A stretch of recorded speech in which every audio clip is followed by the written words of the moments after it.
bienvenue à tous et notamment donc aux agents de direction qui nous font plaisir de nous rejoindre. Tout d'abord, donc il s'agit d'un rendez-vous qu'on appelle les rendez-vous du Stade Eos. Donc en fait une vision élargie qui a pour objectif de traiter l'activité sociale, l'activité bien sûr du Stade Eos, mais l'activité sociale qui concerne les agents de direction de l'institution. Et donc, on a différents thèmes. Je vous donnerai le sommaire dans un instant, mais avant, une présentation de l'équipe dirigeante du Stade Eos. C'est à tout honneur le président Lionel Vergne. Voilà, merci Benoît. Bon, je serai bref. Donc, Lionel Vergne, 35 ans de Sécu bientôt à la fin de l'année, dont 33 ans d'assurance maladie,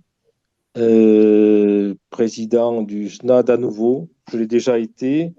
Je succède à Jean-Pierre Cabot, qui est parti en retraite en fin 2020. Et donc, je suis en détachement à temps plein de la CEPAM de l'Hérault, détachement en temps plein depuis début 2021. Voilà, donc j'ai tout dit. Sabine, Benoît, peut-être. Ah oui, pardon. Oui. Sabine. Ah, pardon, j'avais pas entendu. C'est moi qui. Sabine Karst, bon, il y en a qui me connaissent. Voilà, je suis DCF à l'URSSAF Alsace. 21 ans d'URSSAF avec un passage en CAF et un passage en agence régionale de santé également. Voilà, et du coup, membre du SNADEOS depuis les dernières élections à la CNPI. Et voilà, et sur plein de beaux projets. Je passe la main. Bien, Léonard. Oui, bonjour à toutes et tous. Donc Léonard Guillemot, je suis directeur de la logistique à la Caisse primaire d'assurance maladie de Paris. Je suis élu à la CPNI et j'ai des responsabilités à la Confédération. Donc je m'occupe de la protection sociale en tant que conseiller confédéral depuis très peu de temps puisque c'est effectif depuis le 1er octobre. Donc je négocie avec la Commission des affaires sociales du Sénat et celle de l'Assemblée nationale les projets de loi de financement de la sécurité sociale et les différents éléments de dossiers qui nous seront présentés avec le gouvernement sur la santé, le financement de la sécurité sociale et également la dépendance. Je suis membre du Haut Conseil du financement de la protection sociale dont Dominique Libaud est le président et j'interviens également à la Conférence nationale de la santé. Et je suis le représentant de la CFTC à la Commission nationale consultative des droits de l'homme.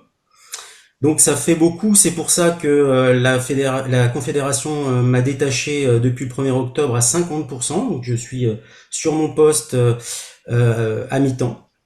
Et donc mon parcours rapide, j'ai fait de la philosophie donc jusqu'à l'agrégation. Ensuite, j'ai fait des ressources humaines avant d'entrer à l'EN3S et je suis issu de la 51e promotion. Merci Léonard. Oui, alors j'ai pas osé dire la mienne parce qu'elle est ancienne, c'est la 27e. Ça me rajeunit pas.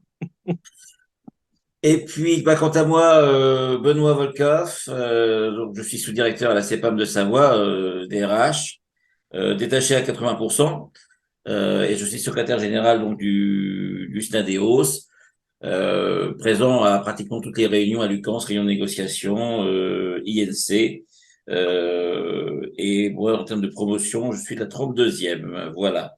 À l'époque, on appelait ça encore le CNES. Et actuellement, tu suis un cycle dont tu Oui, peux parler. Oui. oui, auditeur à l'Institut des études de la protection sociale, ce qui me vaudra un voyage d'études à Berlin la semaine prochaine. Et je pense qu'on pourra en discuter également, échanger, pour comparer les systèmes de protection sociale allemands et français. Bien, en tout cas, bienvenue à tous ceux qui nous ont rejoints et qui nous rejoindront. Cette vidéo, hein, je le rappelle, est une vidéo aussi qui sera disponible en replay. L'objectif étant donc de présenter l'activité sociale et les activités du Stadéos, parce que le Stadéos est un syndicat d'agents de direction hein, de la CFTC, et un syndicat doit rendre, si je puis dire, des comptes, ou en tout cas un service, une information, non seulement à ses adhérents, mais aussi à tous ceux qui sont intéressés, qui pourraient le devenir, et qui sont intéressés par les sujets, un peu dans une approche un peu client, si je puis dire. Donc, cette vidéo est une vidéo qui se veut aussi interactive. On va aborder un certain nombre de sujets. Il y a plusieurs grands chapitres. Je vais les évoquer dans un instant. Et après chaque chapitre, si vous avez des questions, vous n'hésitez pas. Plutôt que de se faire un grand monologue, on aura encore à la fin une partie questions-réponses. Mais après chaque grand chapitre, vous pourrez intervenir. Alors, on va aborder différents points. Le premier point sera d'évoquer la rencontre que nous avons eue avec le directeur général de la CNAM au sujet de la cause maladie, puisque nous avons réagi à la cause maladie. On a aussi mis d'autres réactions pour les autres causes. Mais bon, on regarde de la particularité de la branche maladie qui rend des postes, qui nous a semblé utile d'avoir quelques éléments d'explication auprès du DG de la CNAM et puis lui faire remonter un certain nombre d'alertes. Nous évoquerons les négociations sociales sur la valeur du point, qui ont démarré fin août et en septembre, pour préciser déjà un peu si je puis dire, nos propositions et puis comment ça s'est passé. Après, nous aurons un point un peu plus important, mais les éléments sont déjà sur le site, concernant nos propositions sur la classification des agents de direction. Les négociations n'ont pas encore démarré, mais en tout cas, les propositions ont été transmises. Et puis, nous ferons un point sur différents sujets d'activité du SNADEOS, dans le cadre des relations avec le N3S, dans le cadre d'autres négociations en cours, et également au regard du recours qu'on a déposé concernant la liste d'aptitudes, une disposition particulière de la liste d'aptitudes, on vous en parlera dans un instant. Et puis, on terminera sans doute, parce que c'est l'actualité, par le climat social à l'UQAMS, avec une intersyndicale qui s'est constituée, et pour l'instant, un phénomène de blocage suite à l'échec des négociations salariales. Voilà pour les différents sujets. Donc, je vous propose qu'on démarre sans plus tarder par la COG maladie. Alors, je vais essayer de mettre en partage un certain nombre de documents pour que vous puissiez en même temps les suivre, sachant qu'ils sont sur notre site. Donc, il n'y a aucun souci par rapport à ça pour pouvoir les voir posément. Alors, voilà, je vais mettre ce partage. J'espère que vous le voyez tous. Mhm. Voilà. Donc, vous êtes sur le site du SNADEOS et vous retrouvez dans les activités de nos différentes actions. Donc, nous avons fait la demande, c'est une initiative du SNADEOS, rencontrer la direction de la CNAM. On a émis cette demande en juillet, une fois la COG adoptée, et on a été reçu le 5 septembre. Léonard, Lionel et moi, par le directeur général de la CNAM, que vous voyez en photo, Pierre Pex et Marie-Gabrielle Debreuil, pour donc évoquer la COG. Alors pourquoi on a évoqué la COG maladie?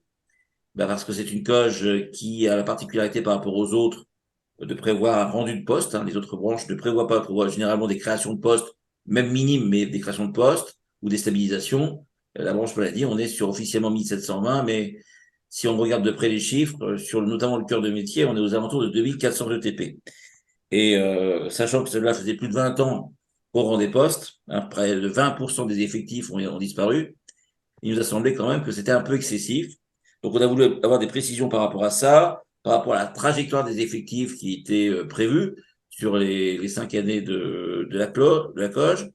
Également, on était un peu alerté sur les budgets de fonctionnement qui font comme l'objet d'une diminution régulière, donc également pour avoir des précisions en la matière. Sur le programme immobilier également de la CNAM. Sur les gains de productivité, puisque sur les gains de productivité qui, on va dire, sous-tendent les baisses d'effectifs, donc on voulait avoir des précisions sur leur modalité de calcul et leur faisabilité, et puis aussi sur la clause de revoyure, que nous souhaitons que cette clause de revoyure soit une vraie clause de revoyure, et pas simplement un exercice purement formel. Donc voilà les points que nous avons abordés. Nous avons exprimé notre position, nos alertes. Alors, tout en étant constructif, on n'a rien contre les suppressions d'emplois si les gains de productivité sont au rendez-vous. On n'était pas là pour contester la COG, on était là effectivement pour répondre à un certain nombre de questions, notamment si des modifications majeures arrivaient avec la loi de financement par exemple, quel impact sur les COG, qu'est-ce que l'on pouvait faire en fin de COG. Bref, tout un ensemble de questions, et je laisse la parole à Léonard qui va vous préciser l'essentiel des réponses de la CNAM. Merci Benoît. Oui, donc on peut vous dire qu'on a été très bien reçu par le DG de la CNAM, Monsieur Fatome, et Pierre Pex et Marie-Gabrielle Dubreuil. Néanmoins, quand même, sur la trajectoire des effectifs, le directeur général nous a dit que la négociation a été très dure et que ils ont essayé de faire au maximum pour et sauver l'essentiel. Et notamment, l'argument majeur, c'est de dire les rendus de poste, ils ne sont pas le résultat d'un outil majeur qui viendrait automatiser toute une série de process métiers, mais c'est plein de petits outils qui vont les uns après les autres nous permettre d'atteindre cette cible. Donc bien sûr, il a parlé d'arpège, mais il a dit que ce n'était pas l'alpha et l'oméga. Arpège étant ce logiciel qui va nous permettre de gérer plus facilement et de calculer plus facilement les indemnités journalières. Il nous a également dit qu'une part non négligeable des effectifs rendus viendrait du changement de l'usage que font les assurés et les professionnels de santé de nos téléservices. On doit donc faire en sorte qu'ils les utilisent plus, qu'ils les utilisent mieux, et donc ça nous permettra d'être au rendez-vous. Il nous a quand même indiqué que la clause de revoyure qui est intégrée dans cette convention d'objectifs et de gestion en était vraiment une, et que si vraiment il y avait un décalage très important entre les gains de productivité attendus, l'arrivée du logiciel en fonction également de la date à laquelle on pourrait l'utiliser, et puis donc les gains en matière d'effectifs, il pourrait revoir ce chiffre. Alors bon, on ne peut que le croire, d'autant qu'il était vraiment convaincant.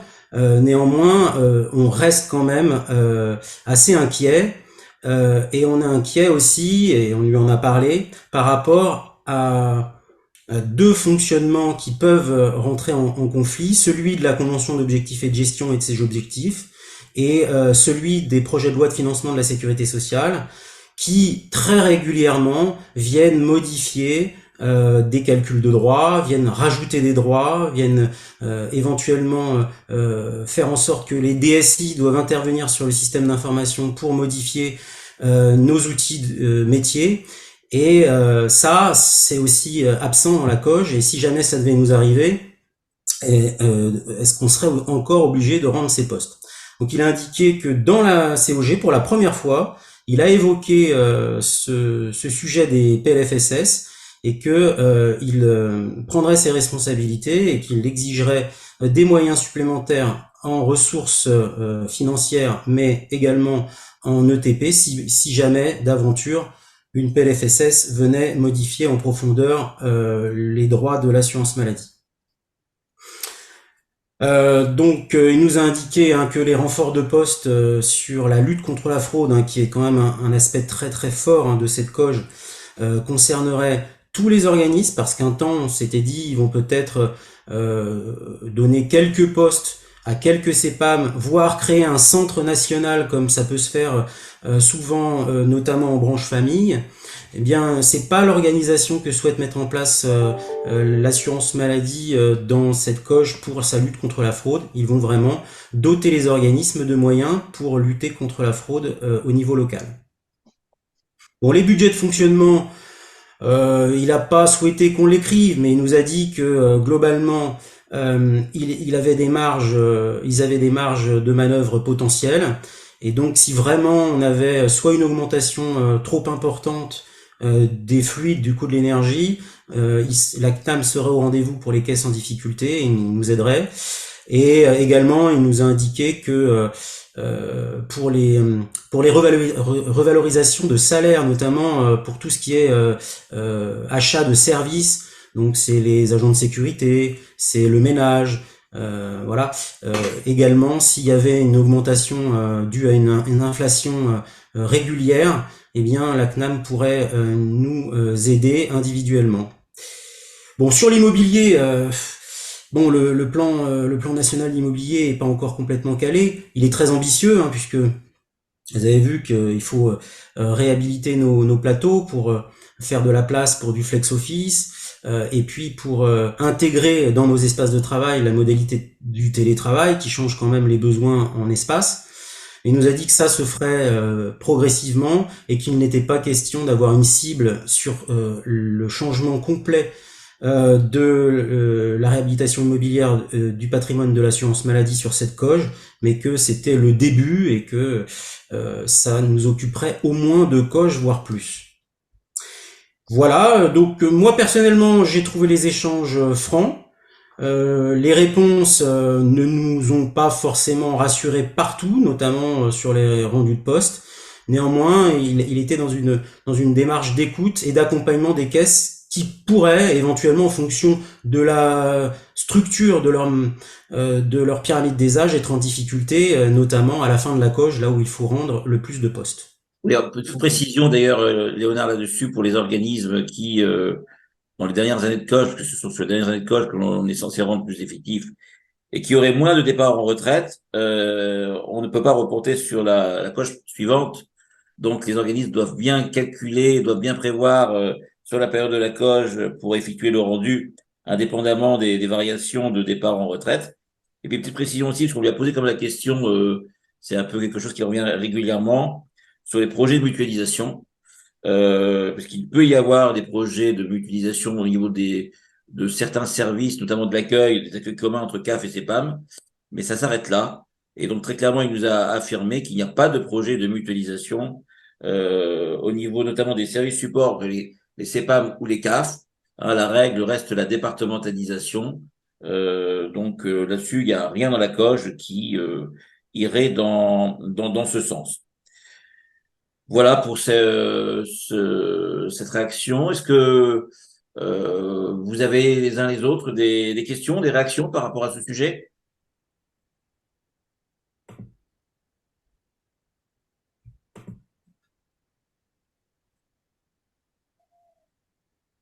S'il n'y a pas de questions, ben écoutez, on peut aussi évoquer les réactions par rapport aux autres branches plus rapidement, hein, qui ne donnent pas lieu à beaucoup de rendus de postes.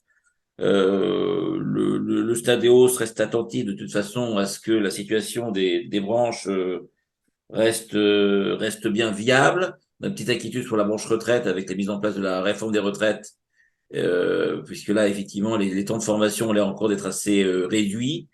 Donc, il y a une vigilance très clairement là-dessus.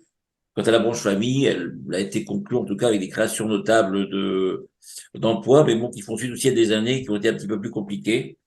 Donc, le problème des branches famille, c'est aussi la diversité des missions, où la dimension parfois familiale est un peu éloignée. Donc, nous sommes aussi, même si nous sommes pour la grande majorité issus de la branche maladie, nous sommes bien sûr attentifs aux situations des autres branches de la sécurité sociale que nous ne manquerons pas de suivre. Pour le recouvrement, peut-être quelques mots, Benoît? Oui, quelques mots sur le recouvrement, Sabine? Oui, alors du coup, pour le recouvrement, on est une branche qui bénéficie de postes supplémentaires. Donc, à ce titre, on est plutôt satisfait, mais cette augmentation de postes, elle s'accompagne de nouvelles missions, hein, et notamment pour ce qui concerne la fiabilisation des données individuelles, avec, on a tous vu apparaître sur nos fiches de paye au 1er juillet le montant net social. Et avec, du coup, ce montant net social, il est issu des déclarations que les employeurs font au travers de ce qu'on appelle la DSN, la déclaration sociale nominative. Donc, on a un certain nombre de ressources puisqu'on a une nouvelle mission de fiabilisation avec la CNAV de ces données, puisque derrière, en fait, elle génère des droits notamment directement à partir du mois de janvier au RSA et à la prime d'activité des CAF. Voilà, d'autres missions aussi et renforcement de missions par rapport à la lutte contre la fraude. Donc, si bien sûr le fait qu'on n'ait pas de poste à rendre est insatisfaisant, on reste vigilant parce que en réalité, hein, c'est le jeu de plus et de moins. Et il se trouve qu'on arrive à quelque chose de plus, mais il y a évidemment dans le jeu des moins, comme pour les autres branches, un certain nombre de postes qui ont été prévus en déduction et qui en fait s'appuient sur des arguments de gains de productivité liés au nouveau système d'information. Donc c'est quelque chose qu'on retrouve, mais c'est toujours un petit peu des logiques qu'on retrouve, c'est-à-dire que les diminutions de postes sont estimées et prévues, hein, d'être tirées avant que les gains soient là. Voilà, c'est en ça que aussi on restera vigilant. Voilà.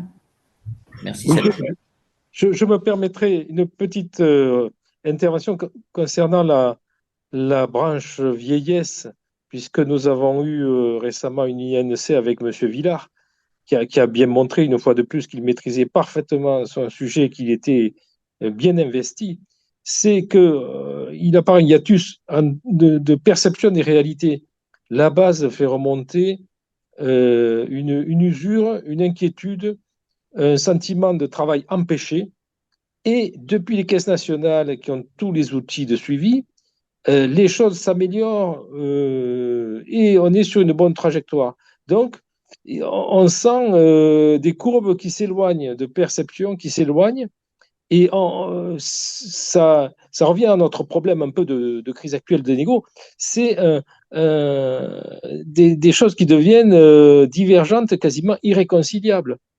La base fait remonter des inquiétudes en toute sincérité, bon, éventuellement exagérées par certains, comme un peu de façon classique. Et les caisses nationales répondent avec des faits, des arguments qui sont recevables, mais qui ne suffisent pas. Qui ne suffisent pas à créer un consensus et à solidifier un peu notre service public. Voilà, c'est pas une note enthousiaste, mais je pense qu'il fallait la dire. Voilà, Benoît, je te redonne le, la parole et le fil. Dans les sujets enthousiastes, on va parler de la négociation salariale. Euh, donc,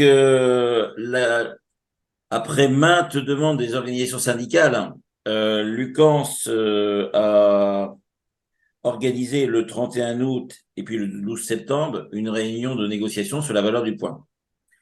D'ailleurs, ces négociations ont été organisées après signature des COJ, pour info.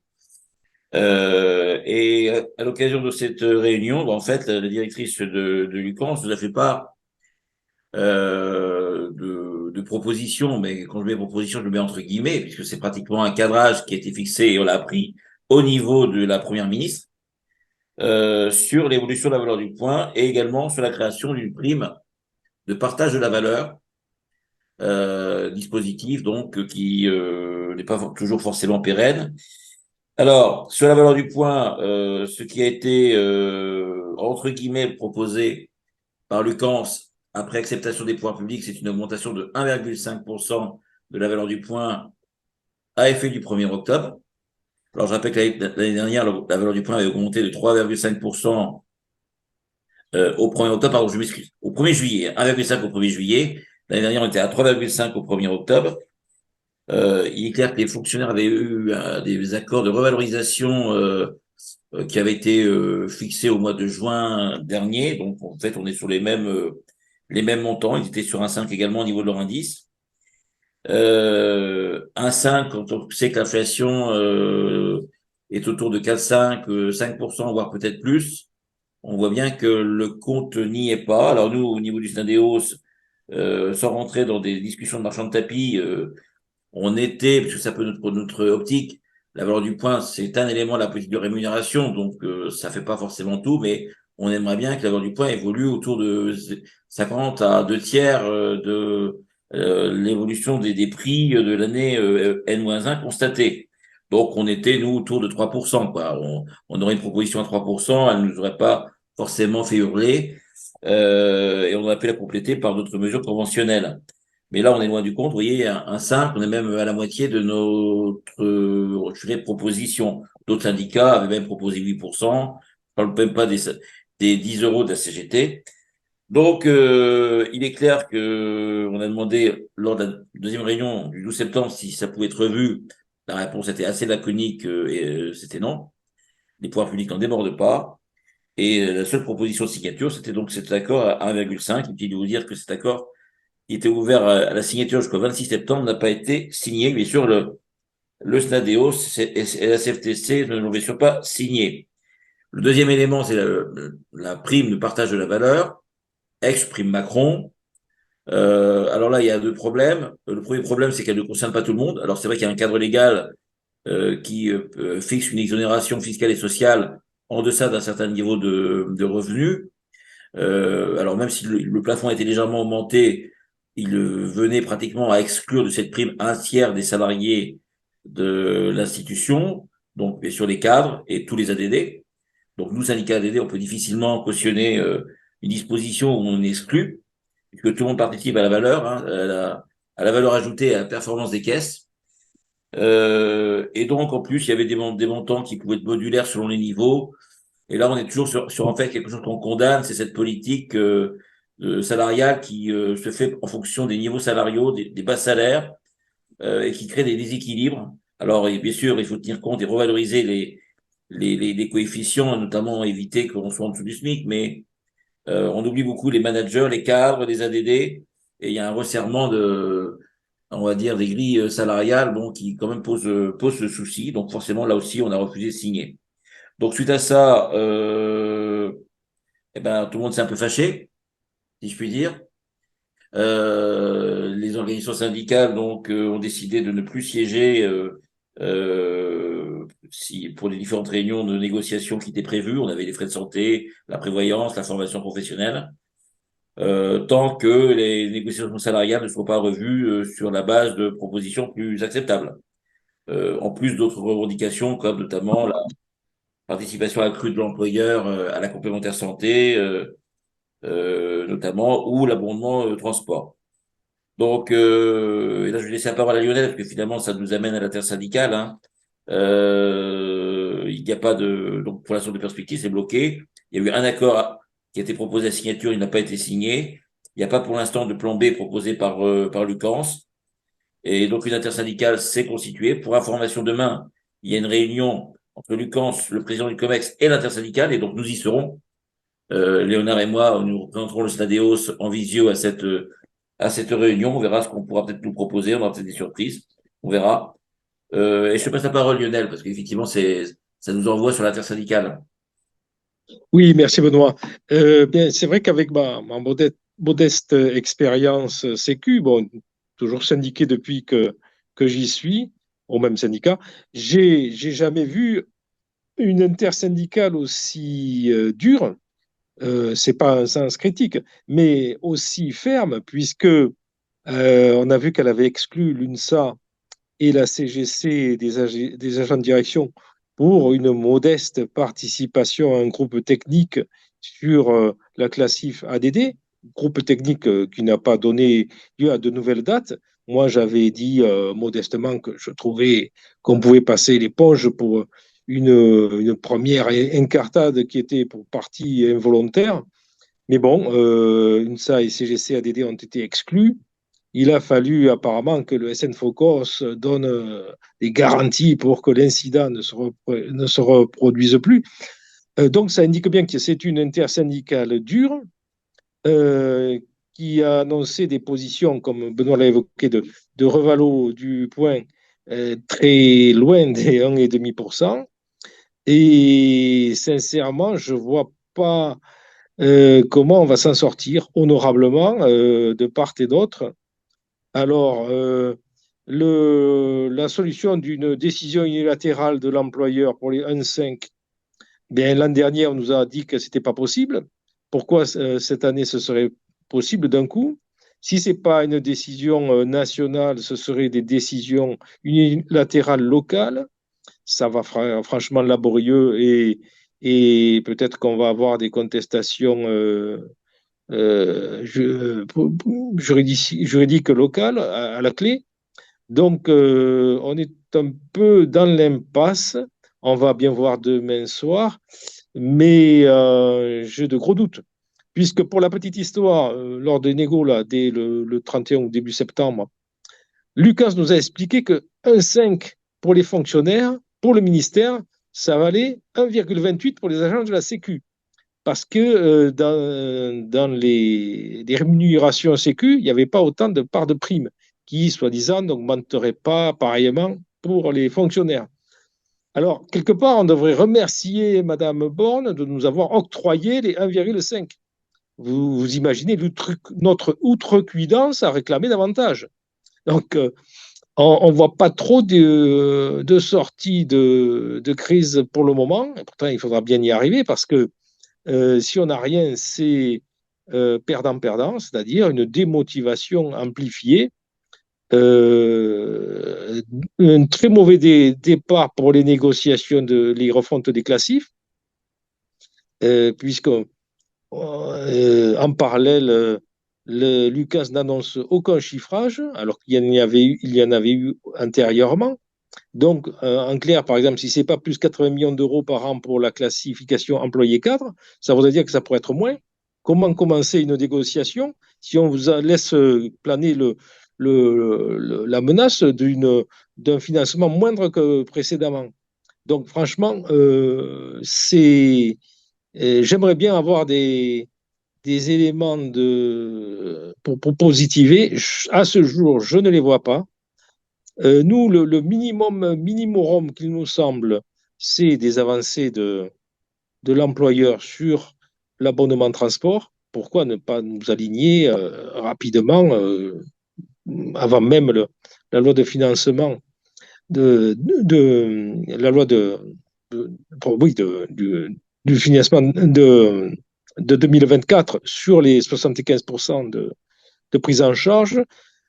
Pourquoi l'employeur n'avance pas aussi sur le front du financement de la complémentaire santé, voire pourquoi pas une baisse en parallèle de la cotisation prévoyance qui est excédentaire, et surtout un avancement du 1,5, si c'est vraiment une barrière infranchissable, des 1,5 au 1er janvier 2023 pour ne plus avoir d'effet report. Ça nous semble un minimum.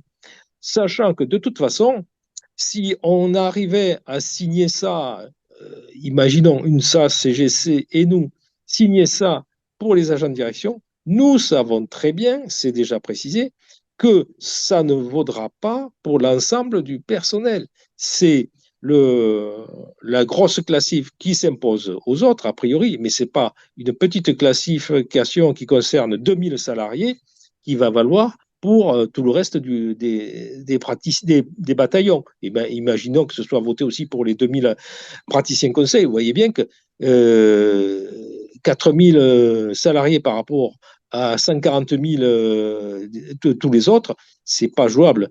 Donc, moi, je ne vois vraiment pas à ce jour de sortie de crise. Voilà, c'est pas. Peut-être qu'on en saura demain soir un peu plus, mais je pense que vu la faiblesse des échos que ça a dans la presse spécialisée, dans les communications de Lucas, je pense que la pression n'est pas encore assez montée pour qu'on ait des avancées significatives de part et d'autre. Alors, petit bémol, vous remarquerez que dans toutes les infos de l'intersyndicale, on n'annonce pas de chiffres. On ne va pas se lier à un pourcentage de la valeur du point qui serait dès à présent annoncé et qui ne nous permettrait plus de position de repli pour justement voir l'avenir. Voilà, merci Benoît, je te repasse la parole. Bah, écoutez, est-ce que par rapport à ce sujet, Léonard, tu veux préciser quelque chose? Oui, juste pour préciser que donc mardi après-midi, j'étais à l'Assemblée nationale avec la présidente de la commission des affaires sociales et le rapporteur de la commission. Et donc ils auditionnaient l'ensemble des organisations syndicales représentant les salariés sur le contenu du projet de loi de financement de la sécurité sociale 2024. Et à la fin, nous avons parlé de l'intersyndicale des agents de la sécurité sociale, la situation des salariés, leurs difficultés, la différence de traitement qui a été faite sur les 20 dernières années entre les fonctionnaires et les salariés de la sécurité sociale. Donc je ne sais pas si ça ira beaucoup plus loin, mais en tout cas, le Parlement est au courant. D'accord. Merci. Merci beaucoup.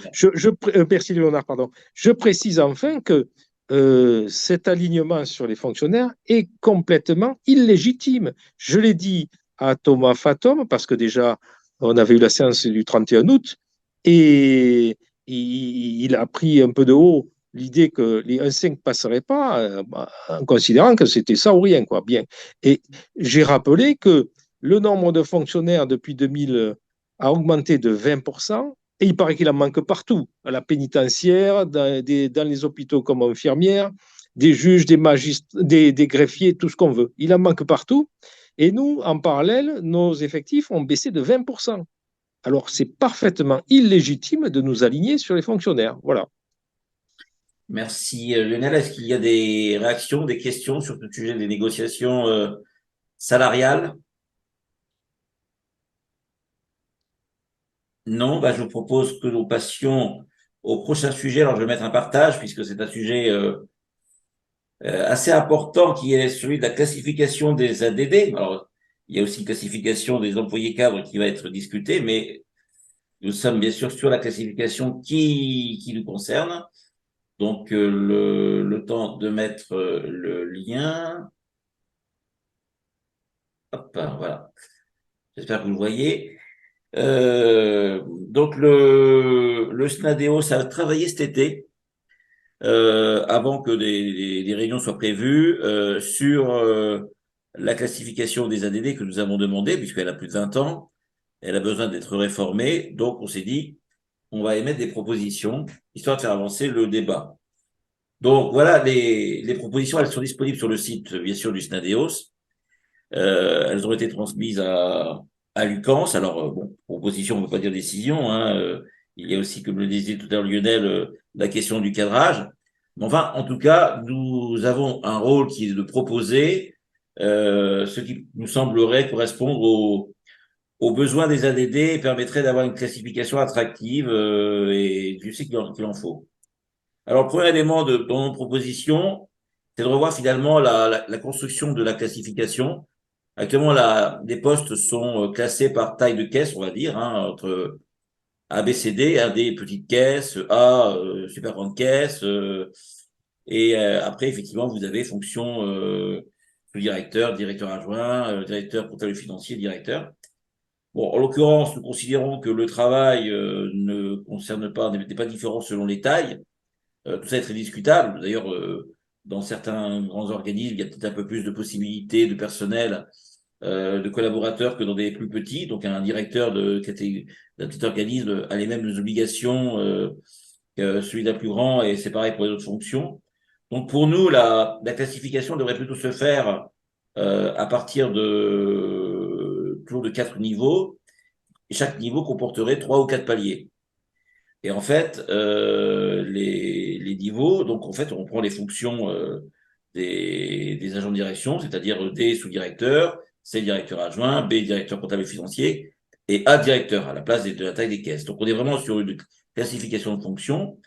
Et à l'intérieur de ça, dans le réseau, tout le monde effectivement n'a pas les mêmes fonctions, les mêmes missions. Il peut y avoir des différences qui tiennent à des champs de responsabilité qui peuvent être différents, plus ou moins étendus, à des niveaux de délégation et d'autonomie qui peuvent être différents, au fait de gérer, d'avoir la responsabilité de pôles de mutualisation, ou même parfois de plusieurs caisses, d'avoir également un rôle national, d'avoir des missions des pôles régionaux, la taille de la caisse, bon, qui peut aussi être un critère que l'on peut prendre en ligne de compte. Et donc tout ça, avec une classification, une codification en tout cas qui doit être objective, permettrait de faire évoluer donc de palier 1 à palier 4, un peu comme des échelons. Et bien sûr, chaque palier supérieur représenterait des points supplémentaires, par exemple 50 points, hein, pour simplifier. Et ça permettrait d'assurer une progression pour les agents de direction, de prévoir véritablement un vrai parcours en fonction des évolutions de missions qui pourraient lui être confiées, et puis aussi des compétences, hein, entre l'ADD qui débute et qui a un plus petit secteur, et puis qui, au fur et à mesure de son expérience, va gagner en compétences et pourra évoluer davantage. On contribue vraiment à un parcours sur beaucoup d'années et qui semble beaucoup plus stimulant pour les ADD. Ça, c'est notre première. Alors, on s'est amusé aussi, si je puis dire, à même mettre, vous verrez dans notre site, des coefficients, avec un point important pour nous, c'est que le premier niveau d'ADD, en l'occurrence, ça serait sous-directeur échelon 1, soit, on va dire, supérieur, voire égal au dernier échelon de manager. Actuellement, si vous regardez, des cadres niveau 8, niveau 9, et c'est pas une critique, hein, avec déjà l'expérience et points de compétences, ont des coefficients supérieurs à des ADD qui sont en catégorie D, voire en catégorie C, notamment quand ils débutent. C'est pas le même niveau de responsabilité. D'ailleurs, on le voit avec la question des conflits d'intérêts, des obligations. Donc très clairement, pour nous, il y a un minimum, de même que pour les employés cadres, il faut au moins que les premiers coefs soient au niveau du SMIC. Et ben, pour les ADD, et on l'a fixé à 755 points. Alors après, ça peut se négocier, mais actuellement, on n'est pas à ça, puisque les premiers niveaux sont dans les 550 points de mémoire. Donc voilà, c'est un élément quand même qui est important. Ensuite, on parle aussi d'une revalorisation des points pérennes. Alors, c'est à la libre discrétion des directeurs, hein. Il y a un minimum qui est mentionné dans la convention collective. Après, selon les branches, les organismes, la valeur des points peut varier. Mais on souhaite aussi que ces points pérennes soient revalorisés. Voilà, pouvoir passer de 20 à 30 points, 40 à 50 points. Point important aussi, et ça concerne aussi les employés cadres, on souhaite que les ADD puissent bénéficier de points d'expérience et de points d'expérience déplafonnés parce que la compétence d'expérience ne s'arrête pas au bout de 25 ans, comme maintenant. Et avec l'allongement de l'âge de la retraite, eh bien, on a vocation à faire pas mal d'années. Donc, 2, 3 points qui seraient déplafonnés chaque année, ce ne serait pas du luxe, et y compris pour les ADD. Donc ça serait une nouveauté.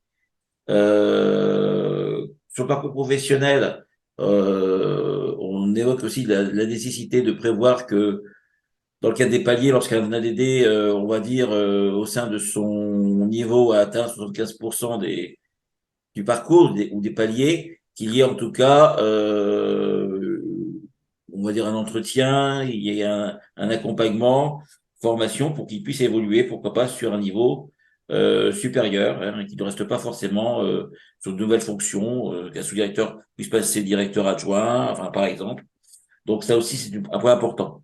Sur l'accompagnement à la mobilité, alors le logement, il y avait donc il y a quelque temps des endroits en France particulièrement onéreux, ça reste encore vrai, même si le prix du logement augmente un peu partout.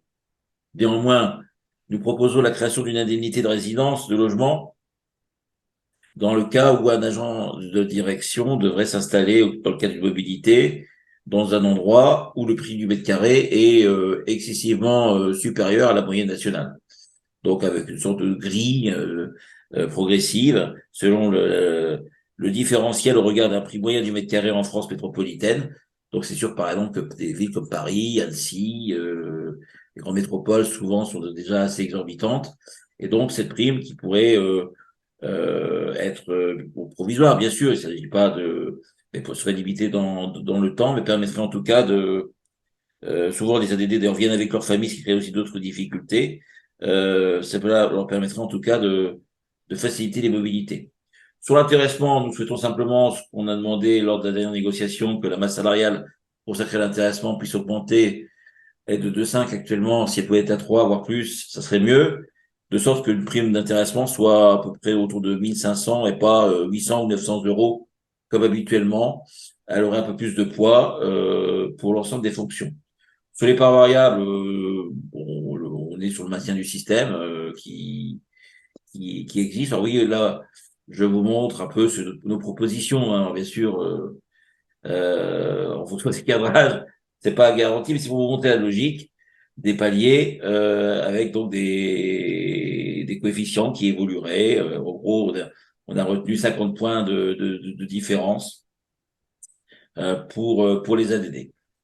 Voilà les propositions que nous avons faites. Bon, pour l'instant, on n'a pas trop l'occasion de les exprimer publiquement parce que, comme le disait Lionel, avec l'intersyndicale, les réunions ont été suspendues. Donc, il y avait une réunion d'abord pour la classif employé cadre. Les syndicats n'ont pas voulu y aller.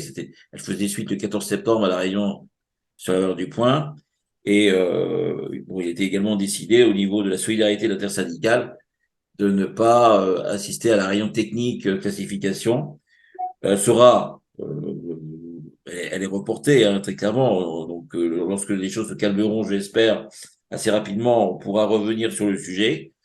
Pour le Stadéo, c'est la mère des batailles, hein, la classification, parce que, bien sûr, il y a des demandes que l'on a sur la participation au transport, sur la complémentaire santé, c'est important, mais ce qui est vraiment pérenne sur le long terme et sur la carrière et sur le parcours, c'est vraiment la classif. C'est non seulement un élément de rémunération, hein, faut pas se le cacher, mais c'est un élément de reconnaissance de la performance, des mérites, la compétence. Et donc, c'est un super outil RH pour nos institutions, hein, pour nos organismes. Et donc, on le conçoit comme ça, pas simplement comme un élément purement de politique salariale. Ça doit être effectivement quelque chose qui motive les ADD, qui les amène à faciliter la mobilité, à changer d'emploi et à être mieux reconnus, en tout cas dans la diversité de leurs fonctions. Voilà. Donc, ça nécessitera sans doute aussi, en termes de RH, dans nos organismes, une certaine forme de maturité puisqu'effectivement, il y a des cas différents. Il faudra avoir des critères objectifs, être transparent. Mais pour nous, elle permettrait en tout cas de favoriser un partage de la valeur ajoutée. Ça, c'est notre maître mot. Notre institution fait des économies. Alors, c'est bien qu'elle remonte à Paris dans les ministères au niveau de l'État.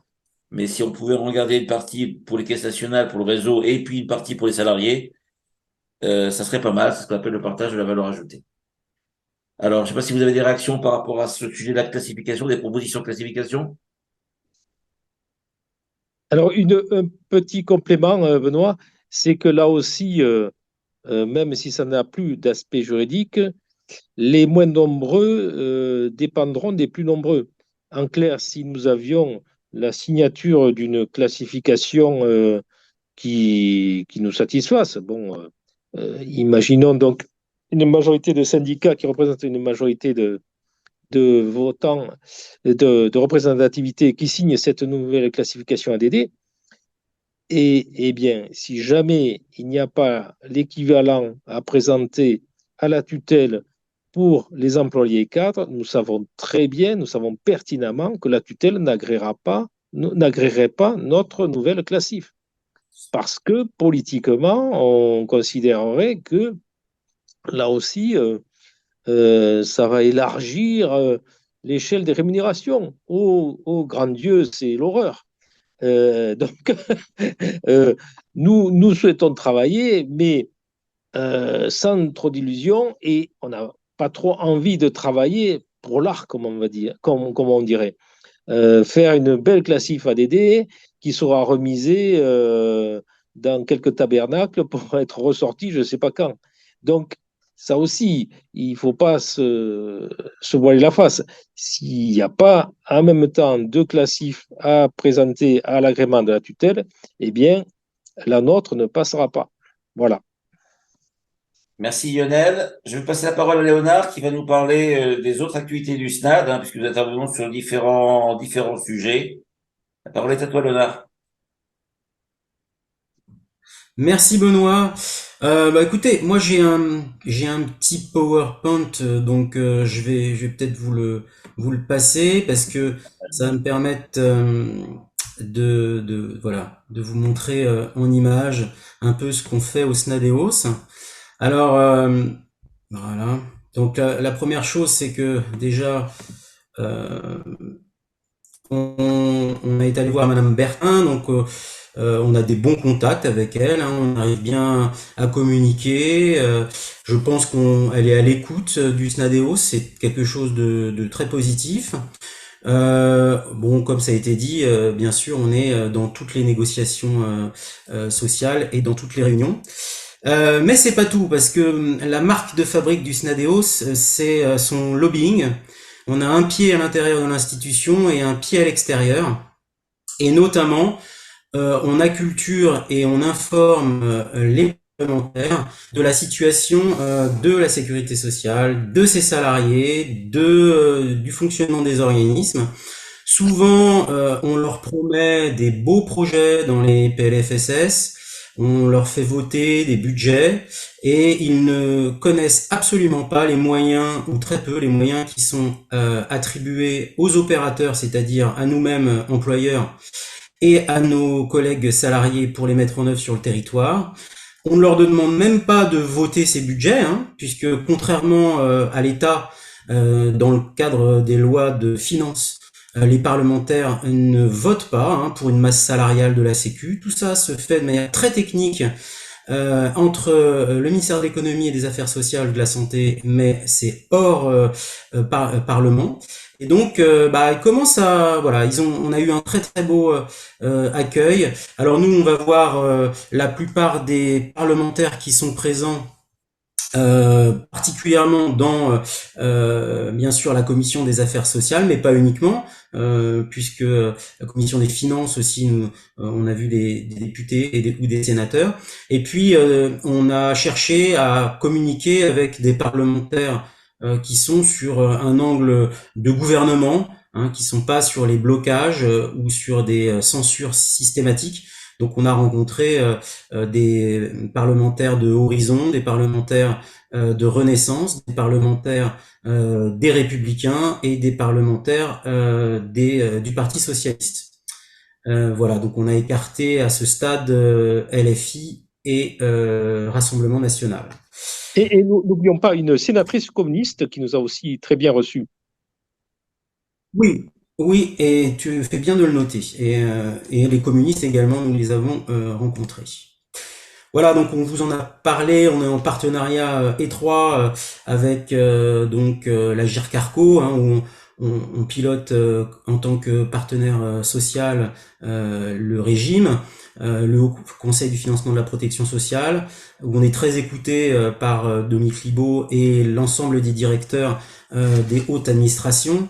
On a des informations très intéressantes qui nous viennent également de l'OFCE, de l'INSEE, de différents rapporteurs qui sont nommés par les ministres et la première ministre.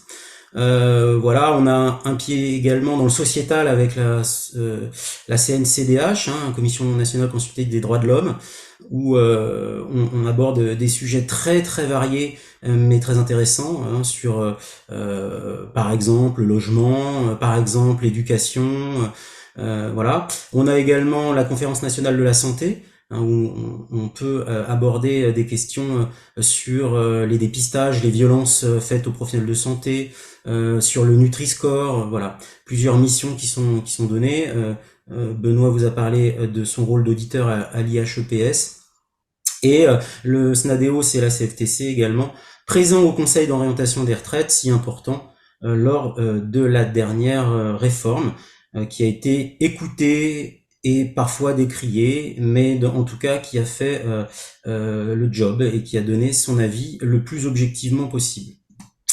Et j'ajoute la CAPSA où je suis suppléante administrateur et Benoît également. Voilà, on peut intervenir également. Également, voilà. Donc on est très proche, hein, de la fédération et de la confédération. Voilà, on est très écouté par Pascal Coton, par Cyril Chabagnier, par notre présidente de la Fédération de protection sociale et emploi, Christine Le Serre. Donc voilà, on est dans un esprit constructif. Et On a même, vraiment, on a même manifesté avec Lionel lors de la réforme des retraites, hein, avec Cyril. Cyril Chabagnier, notre président, qui était cadre, enfin qui est détaché de la CNAF, où il était cadre statisticien. Voilà. Alors, bon, ça, je passe parce qu'en fait, ce que je voudrais, bon aussi, peut-être que vous ne connaissez pas vraiment, donc nos valeurs, hein, l'humanisme, profondément républicain, pour le pluralisme, laïque, je crois il faut bien le dire, hein. On est issu, bien entendu, d'un mouvement qui est chrétien, mais qui prône la laïcité, et la marque de fabrique, c'est qu'on n'est pas un syndicat marxiste. Voilà, donc nous, on réfléchit avec d'autres types de penseurs, que ce soit Montesquieu, Kant, John Rawls, etc. C'est ça qui nous inspire, et non pas la prose marxiste. Donc on refuse le sectarisme, forcément, et puis nous, ce qu'on veut, c'est dialoguer, négocier, avancer, et vraiment la grève, c'est le dernier recours. Voilà, on n'est pas des violents ni des gens qui cherchent le blocage. Donc voilà, bon ça je vous en ai parlé. Donc ça aussi, je sais plus. Voilà. Alors pour nous contacter, vous avez cette voilà, je le laisse un peu à l'écran. Donc on est présent sur beaucoup de réseaux, sur notre site d'abord. On est présent également sur le site de la fédération, la confédération. On a une chaîne YouTube, et on est présent sur LinkedIn, et on vous envoie régulièrement des mails ADD. Nous sommes présents également auprès de l'EN3S, des élèves internes, externes, CAPDIR, formation initiale, EN3S. On a une convention de soutien du bureau des élèves. Donc on intervient avec eux pour les aider s'ils ont des difficultés, pour les accompagner à leur prise de fonction. Également, nous sommes présents lors des festivités de la remise de la coupe de de la partie de football interpromo. Voilà, donc on est là, et c'est toujours des moments très très sympathiques, et ça permet d'expliquer aux élèves l'importance qu'est un syndicat d'agents de direction, parce que plus il y aura de votants lors des élections professionnelles, et plus on sera crédible vis-à-vis de la tutelle. Je rappelle que on n'est pas encore à 50% on est un peu en dessous de 50% de votants à la dernière élection CPNI. La prochaine fois, il faut qu'on soit bien plus, et bien sûr, si possible, pour voter pour nous. Alors, on a discuté avec les élèves, et on s'est rendu compte que leur situation s'était relativement dégradée, puisque l'entrée des externes est toujours en 5K. En 2004, être 5K, c'était avoir une rémunération à plus 66% du SMIC. Aujourd'hui, être 5K, c'est être à plus 11% du SMIC. Donc ça veut dire qu'en à peine 15-20 ans, on a quand même dévalorisé énormément le salaire de nos collègues externes. Ils n'ont pas également les mêmes possibilités de remboursement de leurs frais que les salariés internes. Et puis alors, l'évolution de l'entrée du concours a créé une troisième voie d'accès. Donc ces collègues-là rentrent à niveau 8, et eux aussi, ils ont d'autres dispositions pour se faire rembourser leurs frais et leurs déplacements. Dieu sait s'il y en a quand on fait la scolarité. Donc tout ça est un petit peu en pagaille. Ça crée bien sûr des tensions entre les promos et à l'intérieur des promos, des difficultés économiques et financières évidentes. Donc on a envoyé une lettre où nous demandons des ouvertures de négociations pour modifier de manière profonde cet état de fait. On demande le niveau 6 pour les externes à l'entrée, et nous demandons un alignement des remboursements des externes du troisième concours sur le remboursement actuellement en vigueur à Lucans. Voilà, et nous accompagnons aussi les sorties d'école quand ils prennent leurs fonctions, s'ils le souhaitent, sur des conseils, pas forcément sur leurs droits individuels, mais sur des conseils de management qui pourraient ressembler un petit peu à ce que fait l'AEN3S sur le mentorat actuellement, mais nous le faisons déjà depuis un certain temps.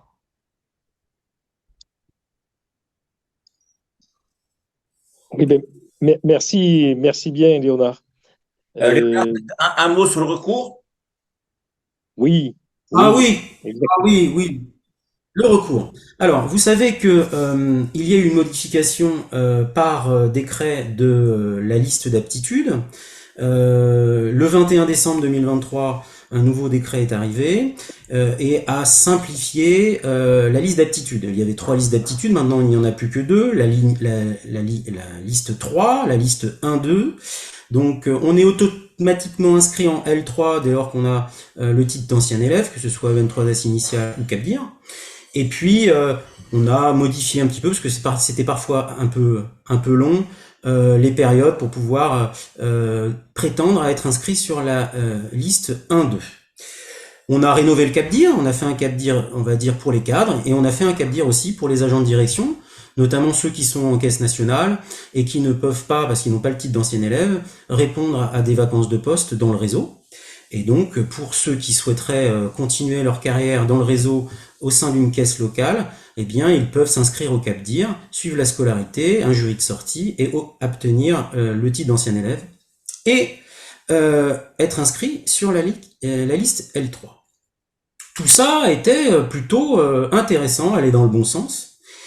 Et tout à la fin de cette modification, nous avons un article 9 bis qui indique de manière assez lapidaire que, de manière discrétionnaire, une caisse nationale pourrait inscrire directement sur liste d'aptitude un salarié de la caisse nationale, qui n'aurait pas le titre d'ancien élève, bien entendu. Potentiellement, ce salarié au choix, à la discrétion des membres du COMEX, c'est-à-dire un directeur de caisse nationale, pourrait être inscrit également directement en L1-2. Nous ne comprenons pas pourquoi cette décision a été prise. Pour nous, c'est de l'hubris totale. Là, je ne sais pas qui a eu cette idée Mais voilà, j'ai pas de nom à donner. Il me semble pas que ce soit Monsieur Ray directement qui ait chuchoté ça à l'oreille du COMEX. Mais ce que j'ai dit plusieurs fois à la DSS, je ne comprends pas qu'un ingénieur ou qu'un ancien élève d'une grande école de commerce qui aurait plusieurs années probantes en caisse nationale ne soit pas capable de passer quelques mois de sa vie pour faire un CAPDIR aménagé puisqu'il est déjà agent de direction et avoir sa liste et être inscrit sur liste d'aptitude. Voilà, je ne comprends pas. Et pourquoi dans une caisse nationale, il y en aurait 4 par an qui pourraient être exemptés de ce parcours, alors que d'autres directeurs de caisse nationale, eux, n'auraient pas le droit et devraient passer le CAPDIR spécialement réformé pour les agents de direction. C'est pas possible. Alors, bien sûr, c'est totalement injuste par rapport aux autres collègues qui, soit par la filière externe, soit par la filière interne, ont fait l'école, hein, avec tout ce que ça représente, les évaluations, les concours, l'éloignement de sa famille, le travail la nuit pour faire les dissertations, tout ce que ça engendre en termes d'investissement personnel, là c'est complètement injuste également. Donc le SNADEOS a décidé de faire un recours en annulation de ce décret du 21 décembre 2023 modifiant la liste d'aptitudes. Ça embête beaucoup la DSS, hein, puisque le juge n'a toujours pas rendu son verdict. Et à la dernière réunion où j'étais, la directrice qui s'occupe des agents de direction à la DSS nous indiquait que vraisemblablement, même si le juge n'annule pas, jamais un directeur de caisse nationale n'utiliserait cette disposition. Bon, alors ça m'a fait doucement sourire, mais enfin, ils ont vu quand même qu'ils avaient été pris la main dans le pot de confiture et que non, à la sécurité sociale, on ne fait pas n'importe quoi dans les parcours et les carrières, que nous sommes attachés à l'équité de traitement et à l'égalité, et que ce qui anime les valeurs de la sécurité sociale doivent également animer les valeurs des ressources humaines de nos plus hauts dirigeants des caisses nationales. Merci Léonard. En tout cas, cela montre, c'est vrai que ce recours, on était les seuls à avoir vu ces dispositions et puis surtout à agir. Les autres syndicats d'agents de direction n'ont pas forcément visé. Alors c'est David contre Goliath, hein, le petit Snadéos contre l'État, mais ce que dit à l'instant Léonard montre bien quand même qu'ils se sont rendus compte que c'est un peu scabreux. Et même si peut-être le texte n'est pas remis en cause, en tout cas, si déjà il peut y avoir une application plus que limitée de cette disposition, on aura déjà contribué à quelque chose. Donc là, on aura alerté. C'est un peu ça le Stadéos, hein. On n'est pas des gens à manifester toutes les 5 minutes. On n'est pas des opposants systématiques. On est plutôt constructifs, positifs. On est des ADD, donc on est responsable, hein, et on comprend ce qu'est la responsabilité. Mais quand on sent que ça va trop loin et qu'il y a danger, je vais pas dire qu'on mord, mais on agit. Donc voilà, on a cette particularité, alors que parfois d'autres crient beaucoup, très fort, mais peut-être n'agissent pas forcément comme il faudrait. Voilà. On arrive au terme de cette visio après 1 heure. Est-ce que parmi les participants il y a des réactions, des questions? Bonsoir, bah, moi je vous remercie, c'était très clair, c'était très intéressant et vraiment je suis ravie d'avoir pu participer à votre présentation et je vous en remercie. Eh ben, écoutez, nous vous remercions en tout cas de votre participation. Faites-le savoir à vos collègues. Bien entendu. Et on organisera ce genre de réunions peut-être selon l'activité. Hein, ça peut être tous les mois, ça peut être tous les 2 mois. Là, c'était la première, donc on a un peu essayé. On voit que l'outil fonctionne déjà, c'est déjà un bon point. Et de toute façon, il va être disponible en replay, donc vous pouvez dire à vos collègues, hein, ils manqueront pas le film, ils peuvent le revoir. Et en tout cas, merci de votre participation.